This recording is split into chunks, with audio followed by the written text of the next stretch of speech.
Everything around us has an epic story to tell, no matter how small or large. Take the bicycle. Early models were dangerous contraptions, nothing like the ones we ride today. Or chewing gum. The modern type was invented accidentally 140 years ago. But we know now that gum has stuck around a lot longer than that. Even traffic lights. The first was installed in London in 1868.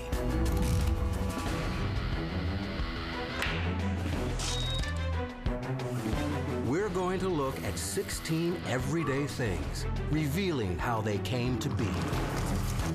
How we wouldn't be drinking coffee if it weren't for a series of daring thefts. Why the first person to look into a mirror saw more than a reflection. And how an invention as simple as string can change the world forever.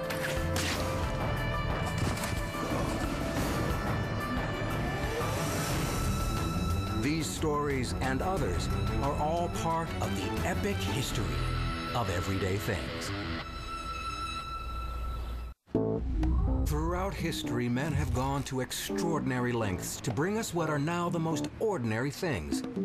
Some have profited, others have suffered and died horrible deaths to bring you the elements of your Saturday night out, like beer, billiards, even dancing, and courtship.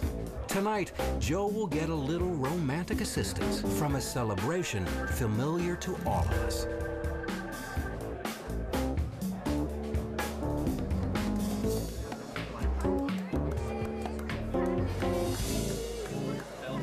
This celebration would not be complete without one object that is not taken very seriously today, but was once revolutionary to people's lives: the candle. One of the most important steps in our battle against darkness.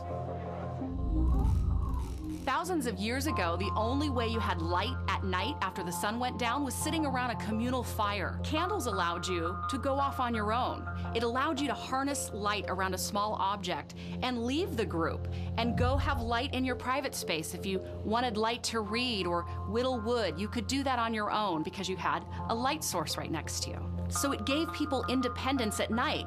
It created new circles of civilization. I mean, you could go off with a group of people or by yourself because you had individual light.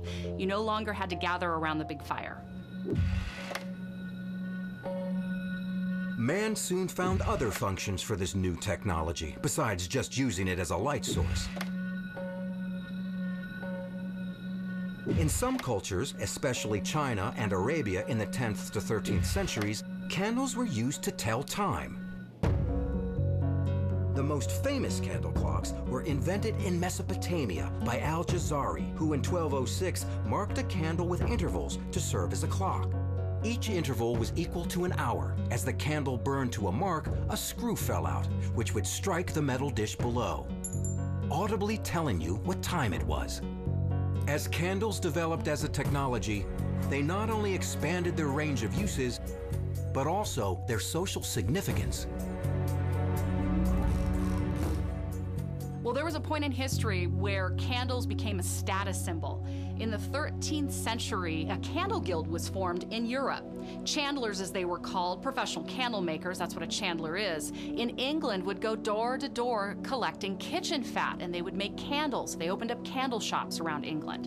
Well, in 1709, they were very successful at persuading Parliament to ban at-home candle making. So they had a monopoly on candle making, which of course drove up the price. Candles were a status symbol because they were considered something that not the average person could necessarily afford. If you could burn more than one candle in your home at a time, that was considered a pretty big deal. The story of Miss Jenkins, a fictional character from the time, provides a vivid illustration of the candle as a status symbol. Miss Jenkins was very concerned about appearances. She always kept 2 candles out in her sitting room because that showed she could afford to. But being frugal, she only burned one at a time. She didn't want people to know that, however, so she would alternate between the 2. so that both would be of equal length in case company dropped by. And thus it would look as if she had been burning both at the same time. The candle as a primary light source would soon be replaced by newer technologies. But it would not be phased out entirely.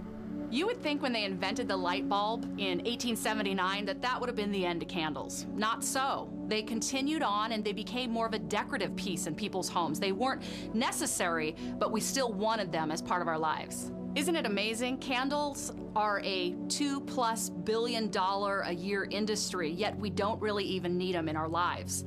There's no practical reason, we just want them. We don't need them, we want them. Today, candles serve as little more than mood lighting or in ceremonies. But these ceremonies are important as they have the ability to bring people together.